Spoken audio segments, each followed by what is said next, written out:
Hola, hola queridos jóvenes, queridos hermanos, ¿qué tal? ¿Cómo están? Espero que se encuentren muy bien. Por aquí les saluda el Padre Byron. Aquí a mi derecha está Fray Marcos, sacerdote dominico. Voy a reaccionar a un video que me han pasado, que luego he visto que se ha replicado en algunos lugares y que se está haciendo como muy conocido, a pesar que el original, por lo menos el que yo encontré, es del 2017. Fray Marcos asistió a un foro que se llama Gogoa y allí dio su parecer al respecto de algunas cosas que vinculan la religión o la espiritualidad con la ciencia, y también habló de la Sagrada Escritura, que es el clip, digamos, que más se está pues compartiendo, al cual yo quiero reaccionar. De principio, ya que recibo muchos videos de talante controversial, elijo todo aquel que sirva realmente para catequesis, para enseñanza, para que conozcamos la fe católica y para aclarar cierta cuestión que quizás está siendo como viral o que causa pues revuelo entre sobre todo los sencillos en la fe. Por eso quiero reaccionar a este para que se entienda pues qué es lo que realmente la Iglesia cree, y si acaso algún punto él dice extraño o acertado, pues yo puedo reaccionar para decirles, mira, la Iglesia dice esto porque aquí está el documento. Dice la Iglesia esto porque dice el catecismo esto, ¿no? Para que entendamos lo que realmente cree la Iglesia, y que además, ya que estamos en el contexto de ciencia, cristianismo, Sagrada Escritura, la Iglesia no se ha quedado atrás. La Iglesia evidentemente tiene institutos de estudios, tanto científicos como también a nivel, digamos, académico, de altura, sobre la Sagrada Escritura y todo esto, ¿no? Bueno, entonces vamos a ver, pero antes de esto, yo quiero que ustedes escuchen lo que él dice al inicio, inclusive para salvaguardar la postura que él expondrá después. Atención, palabras de introducción a su charla. Dura 1 hora 40 con 24 segundos. Bueno, pues a esa pequeña reseña que hizo hay que añadir algo. Que nunca he tenido ningún cargo, no tengo ningún título, ni soy teólogo, ni soy científico, ni soy psicólogo, no soy nada. Y lo poco que sé, como se dice del diablo, lo sé por viejo, no por listo. Muy importante lo que dijo él. No impongo a nadie lo que sé. Lo que intento es dar elementos de juicio para que todo el mundo tenga su propia verdad, porque además no puede ser de otra manera. Atreverse a pensar es la clave. ¿Es la clave? Lo dice el Evangelio.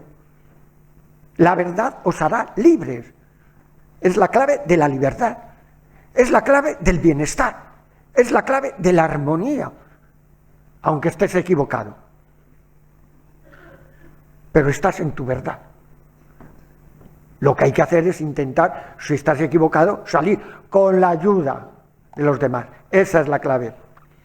Bien, allí está pues la introducción. Yo no quiero ahora centrarme en esta concepción de la verdad subjetiva, ¿no? Porque ya sería otro programa.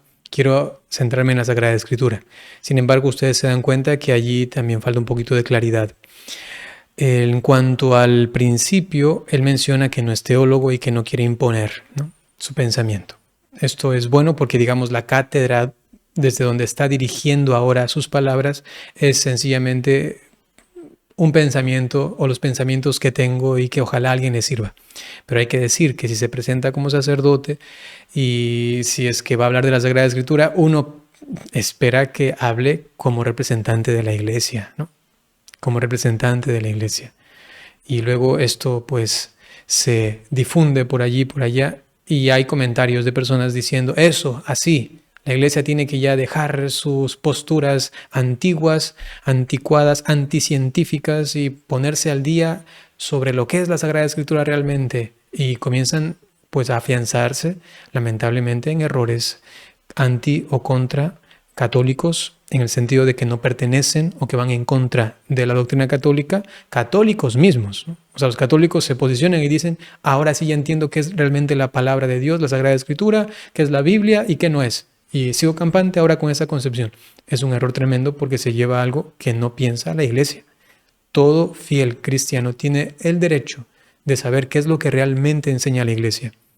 Y la iglesia tiene la obligación de enseñar esto.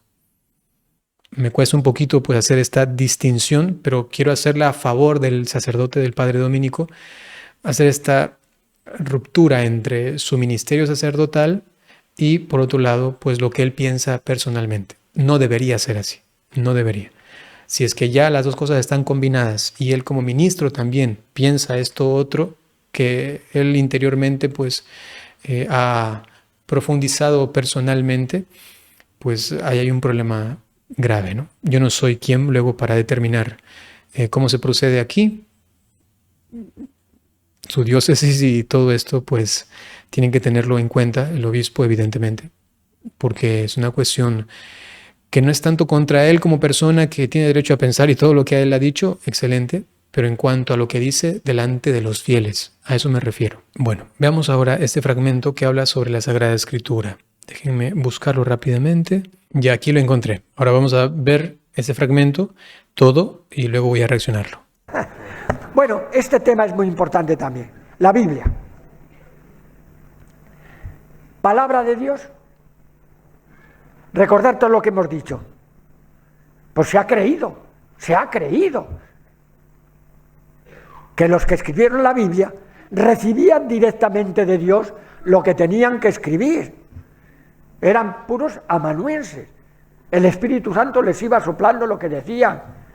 Claro, eso es una mitología increíble. Y entonces, ¿qué es la Biblia? Fijaros, la Biblia es una epopeya única. Ni los Upanishad, ni otras religiones, no hay nada comparable a la Biblia. Pero es una epopeya. Es una historia inventada para potenciar a un pueblo que estaba hundido en la miseria. La Biblia hace referencia desde el 19 hasta el 2 después de Cristo. 19 antes de Cristo, pero se escribió entre el 7 y el 4. La Biblia del Antiguo Testamento y lo otro en el primer siglo del Nuevo. Fijaros, referencia a 19 siglos, el Antiguo Testamento, escrito en 3 o 4. Pero lo que dice son historias sagradas. Historias, no historia. Lo que están haciendo es intentando hacer ver al pueblo lo que es Dios para ellos. Están hablando de una experiencia de amor, de elección. Claro, eso es lo que ellos pensaban. Lo que no sabían es que Dios no puede elegir a nadie, porque no puede tener actos con nadie, ni puede excluir a nadie. Pero ellos se lo creían y lo vivieron. Y entonces, en la Biblia puedes encontrar experiencias espirituales, profundamente humanas, de Dios. Sí, y nos pueden servir para nosotros alcanzar también de alguna manera esa experiencia. Pero la Biblia no es palabra de Dios. En la Biblia solo hay, en la Biblia que vemos material, solo hay páginas en blanco y letras en negro. A mí me pone muy nervioso cuando vean las ceremonias esas. Palabra de Dios. ¿De qué me están hablando? No, hay que profundizar, hay que llegar a lo hondo. Y entonces sí, en mi parroquia decimos palabra sobre Dios, experiencia sobre Dios. Si vamos a un museo de arqueología, vemos trilobites y no sé qué, y ahí todos fósiles. Son fósiles de seres vivos, pero allí hay algo de vida. A nadie se le ocurriría decir que allí hay vida. Amigo, pero nos enseña mucho sobre la vida que hubo hace 3.000, hace 2.000, hace 100.000 años. Nos explica que allí hubo vida y fue de esta manera y fue de la otra. Eso es lo que hay que interpretar de la Biblia. Nos está diciendo que allí hubo vida. Se convertirá en palabra de Dios cuando prenda en mí y esa vida se haga efectivamente en mí. O sea que la palabra de Dios puede estar en el que la dijo o el que la experimentó. y en el que lo escucha sí revive esa vida. Entonces sí, sería palabra de Dios. Creo que lo debemos dejar ya, ¿no? Bueno, las que faltan me las hacéis vosotros. Bien, tenemos... Ok, vamos a ir reaccionando ahora al video, poniéndole pausa cuando se deba. La Biblia. ¿Palabra de Dios? Lo es. Recordar todo lo que hemos dicho. Pues se ha creído. Claro, él dice, recuerden todo lo que hemos dicho. ¿Por qué? Porque está hablando de un mundo nuevo, el cual se está pues desligando de todo aquello que se ha creído, pero que ha sido erróneo o que ahora se ve de una manera diversa, nueva, ¿no? Por eso es que hace alusión a lo que se ha visto en la charla. Él ya ha hablado más de una hora en esta charla, o más o menos una hora. Se ha creído que los que escribieron la Biblia recibían directamente de Dios lo que tenían que escribir. Eran puros amanuenses. El Espíritu Santo les iba soplando lo que decían. Claro, eso es una mitología increíble. Ya, lo que dice ahí él es correcto. O sea, que quizá en algunos círculos cristianos o algunas personas creían pues que, inclusive creo que hay algunas ramas protestantes, no sé, que dicen que solamente escribieron siendo casi que poseídos por el Espíritu Santo y eran como robots, digamos, que tuvieron una especie de momento místico, ¿no? Ultra trascendental, que casi que poseídos por Dios o del Espíritu Santo, escribían lo que el Espíritu Santo les estaba ahí, él tomándoles de la mano, haciéndoles escribir, básicamente así. Y escribían. Eso evidentemente que no es así. Nos encontramos en la Constitución Dogmática Dei Verbum sobre la Divina Revelación del Concilio Vaticano II, ¿ya? Vamos al numeral 12, desde el 11. Atención a lo que dice aquí. Primero se afirma la verdad más profunda, base y fundamental. Las verdades reveladas por Dios que se contienen y manifiestan en la Sagrada Escritura, atención, se consignaron por inspiración del Espíritu Santo. La Santa Madre Iglesia, según la fe apostólica, tiene por santos y canónicos los libros enteros del Antiguo y Nuevo Testamento con sus partes, porque escritos bajo la inspiración del Espíritu Santo, tiene a Dios como autor. Y como tales, se le han entregado a la misma Iglesia. ¿Quién es el autor? Dios. Y además, para entender en qué sentido los autores cooperaron, dice el siguiente párrafo. Pues, como todo lo que los autores inspirados o agiógrafos afirman, les llama autores inspirados. A los que escribieron la Biblia, ¿no? Autores inspirados. ¿Por qué les llama autores? Porque cada uno de ellos ha sido instrumento de Dios. Y en ese sentido son como una causa instrumental. En cambio, Dios es la causa principal, la causa última, la causa eficiente, la causa de las causas, la primera y absoluta, ¿no? Entonces, viene todo por obra del Espíritu Santo. Sin embargo, ellos también son autores. Por eso continúa. Debe tenerse como afirmado por el Espíritu Santo lo que ellos, ¿no? Ellos afirman. Hay que confesar que los libros de la Escritura enseñan firmemente, con fidelidad y sin error, la verdad que Dios quiso consignar en las sagradas letras para nuestra salvación. Y más adelante, para descubrir la intención de los agiógrafos, entre otras cosas hay que atender a los géneros literarios, puesto que la verdad se propone y se expresa de maneras diversas en los textos de diversos géneros. Ustedes conocen, hay géneros como el histórico, el profético, el poético, y entre otros géneros literarios. Conviene además que el intérprete investigue el sentido que intentó expresar y expresó el agiógrafo, es decir, el escritor sagrado, en cada circunstancia según la condición de su tiempo y de su cultura, según los géneros literarios usados en su época.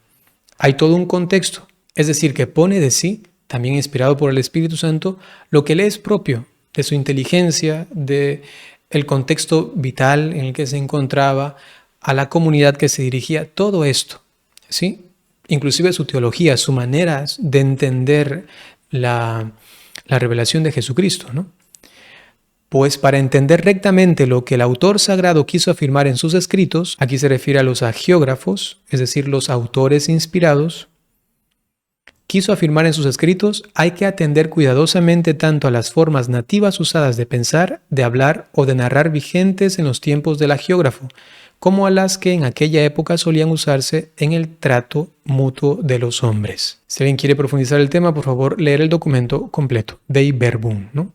Bien, en ese primer punto, según lo que ha dicho Fray Marcos, pues allí tenemos que decir que tiene razón en tanto y en cuanto hay personas actualmente que siguen creyendo que los que escribieron la Sagrada Escritura fueron usados como si fuesen robots, ¿no? Que ellos no aportaron absolutamente nada de sí, solo fueron poseídos, ¿no? Continuamos. Entonces, ¿qué es la Biblia? Fijaros, la Biblia es una epopeya única. Ni los Upanishad, ni otras religiones, no hay nada comparable a la Biblia. Pero es una epopeya. Aquí en cambio tengo que decirles que no hay, lo que dice él no es correcto, porque no se puede reducir la Sagrada Escritura a un género literario, que puede ser el de poesía, ¿no? Para encajar con la epopeya.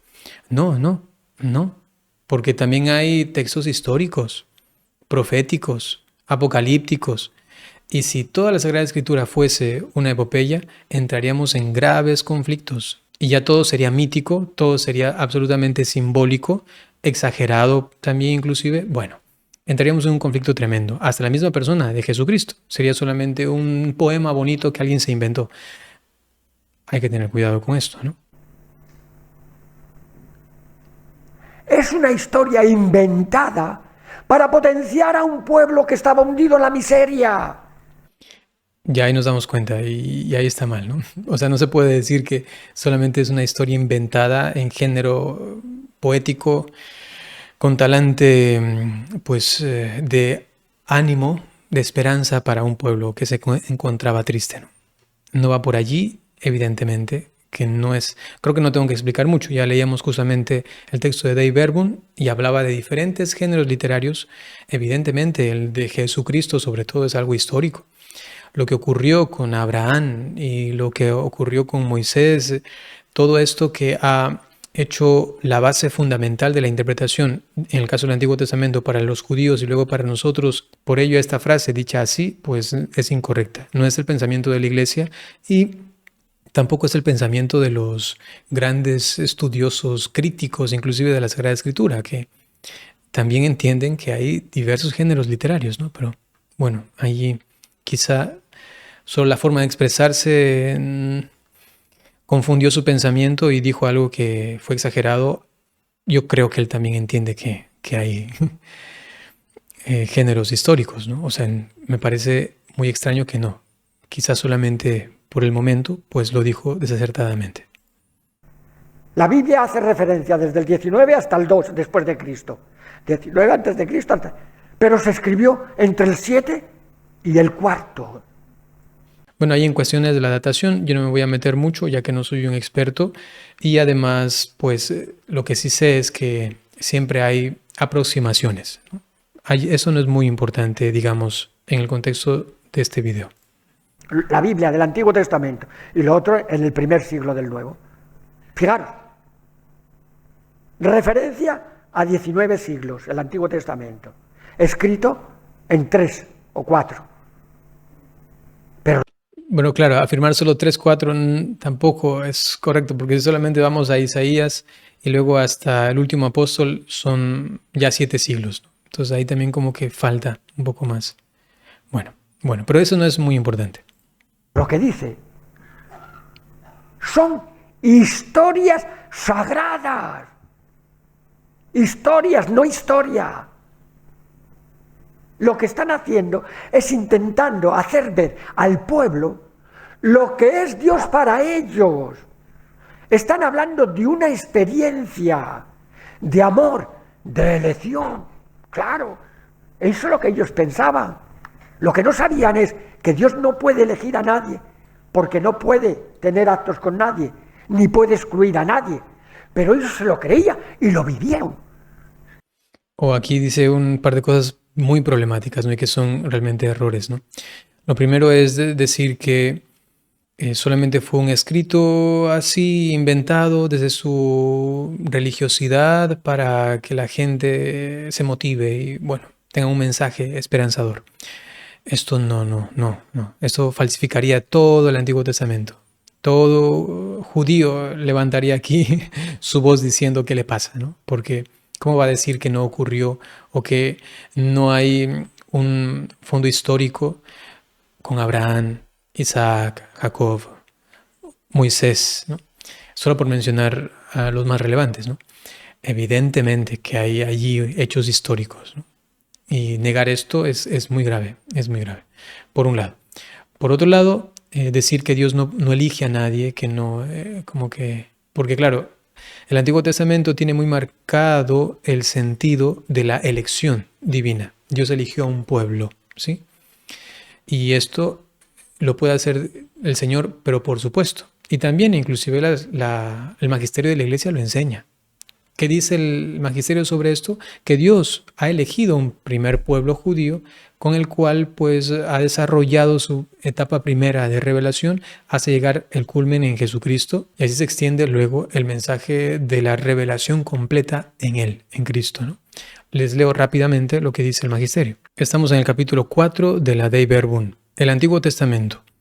Numeral 14 dice: Dios, amantísimo, buscando y preparando solícitamente la salvación de todo el género humano, con singular favor se eligió un pueblo a quien confió sus promesas. Hecho pues el pacto con Abraham y con el pueblo de Israel por medio de Moisés, de tal forma se reveló con palabras y con obras a su pueblo elegido como el único Dios verdadero y vivo. Y más adelante en el numeral 15, al respecto de la importancia del Antiguo Testamento para los cristianos, dice: la economía del Antiguo Testamento estaba ordenada, sobre todo para preparar lo que les decía.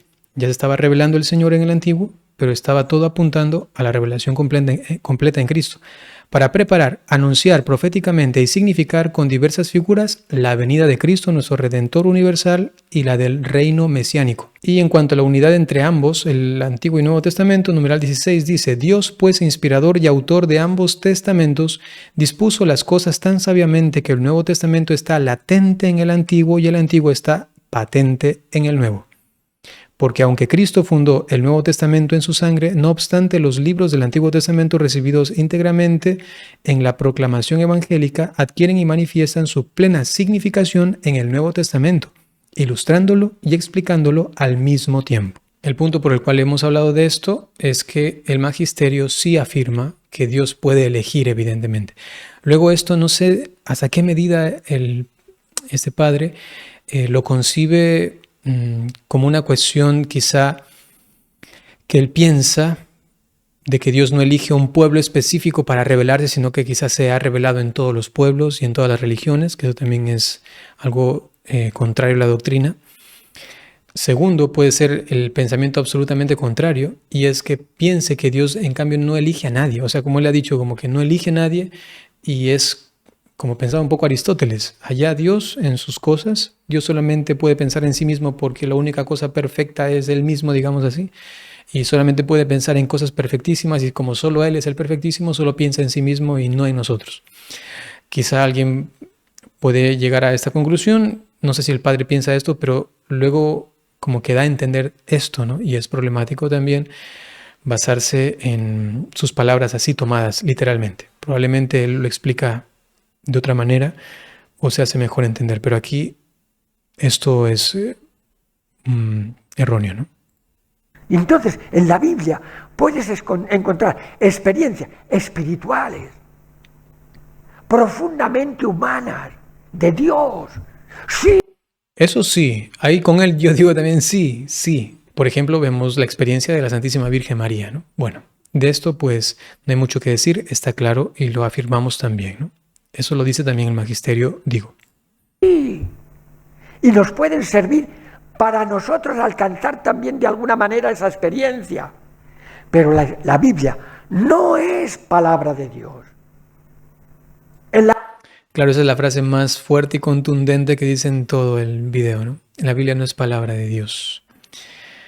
Veamos cómo lo explicaba, cómo lo afirmaba, para entender por lo menos en qué sentido lo quiere decir, pero evidentemente está errado, ¿no? En la Biblia solo hay, en la Biblia que vemos material, solo hay páginas en blanco y letras en negro. A mí me pone muy nervioso cuando vean las ceremonias esas. Palabra de Dios. Ok. Intento entenderle al Padre. Él lo que quiere expresar es que si la Biblia es solamente el papel que tenemos allí, evidentemente eso no es palabra de Dios. A eso él está apuntando, por eso él dice lo material, ¿no? Pero está mal, es una mala comprensión de lo que se quiere decir cuando se dice palabra de Dios. Cuando decimos palabra de Dios no estamos hablando de la hoja, ¿no? De la hoja. Estamos hablando de la palabra. Y por eso sí es palabra de Dios. Yo creo que el Padre tiene un problema ahí de comprensión, a mi humilde pensar. Y ahí hay que distinguir, ¿no? El Padre ojalá que lo llegue a distinguir bien entre evidentemente el objeto libro, ¿no? De la palabra que está allí, que contiene, o sea, lo que está escrito, ¿sí?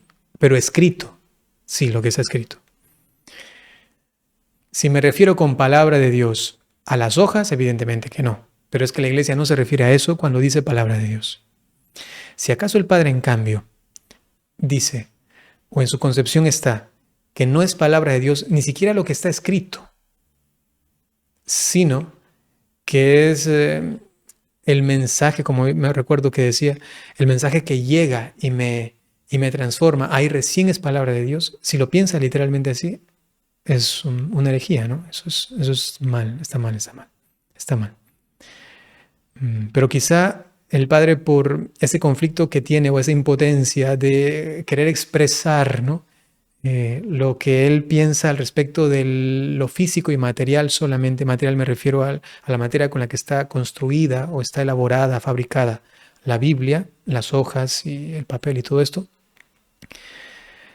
Él no encuentra las palabras exactas y dice algo como lo que ha dicho. Entiendo que tenga esa intención, pero sigue estando mal, ¿no? Ok. ¿De qué me están hablando? O sea, y luego, claro, él, ahora recuerdo, menciona la liturgia.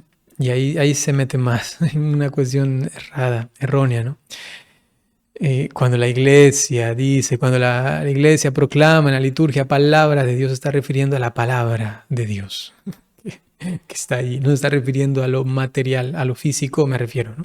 A la hoja, a la tinta negra que está ahí. No, se está refiriendo a la palabra que está allí contenida.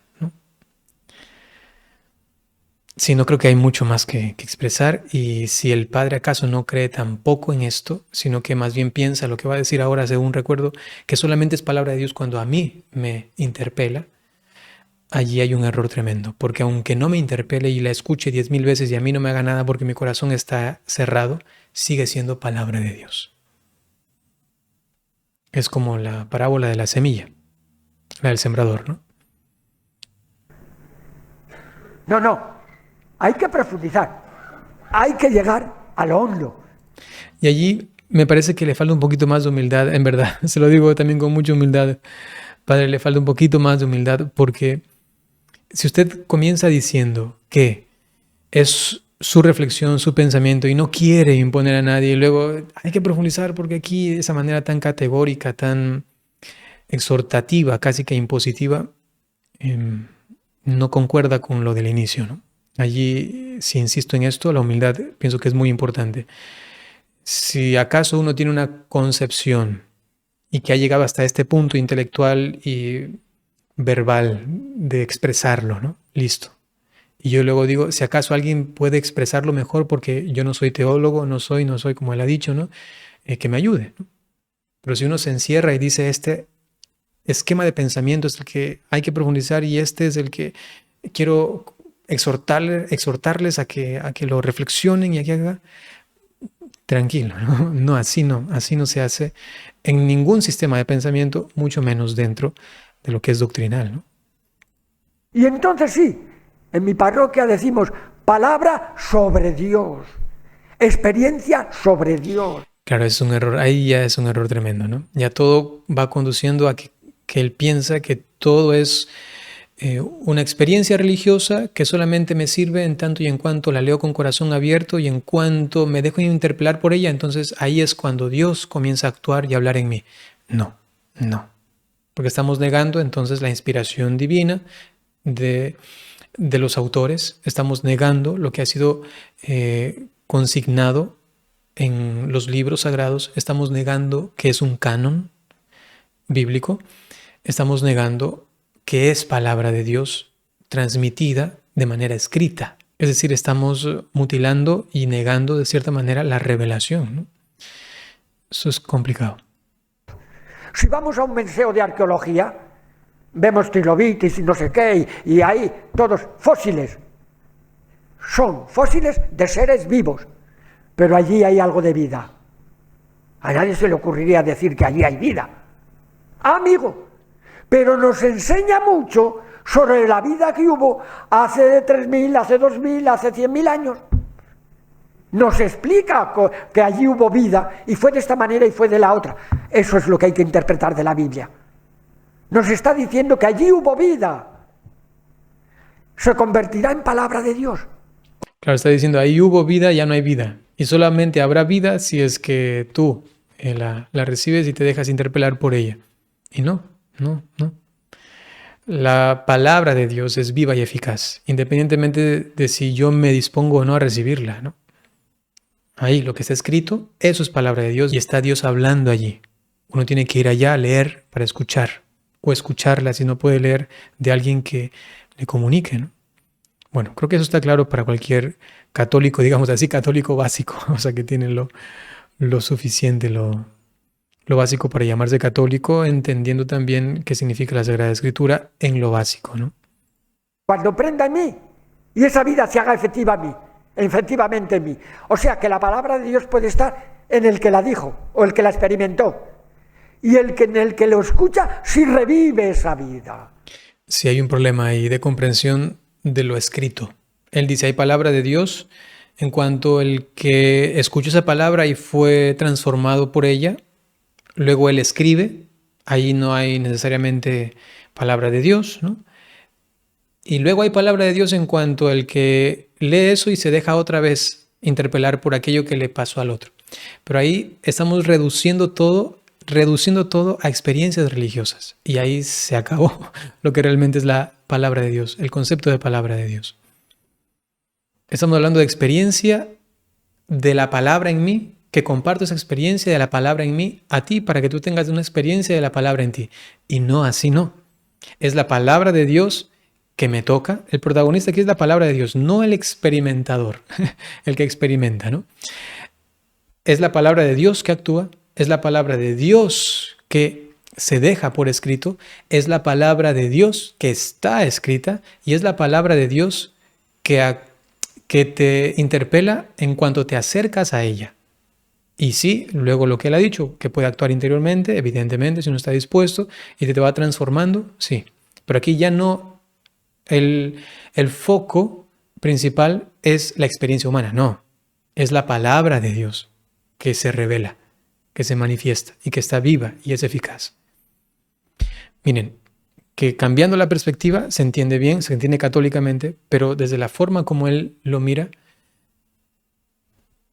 quiebra y se pierde el sentido de lo que es la palabra de Dios escrita, ¿no? Se pierde el sentido. Entonces sí, sería palabra de Dios. No sería, sigue siendo por escrito. Bueno, para nosotros está claro, ¿no?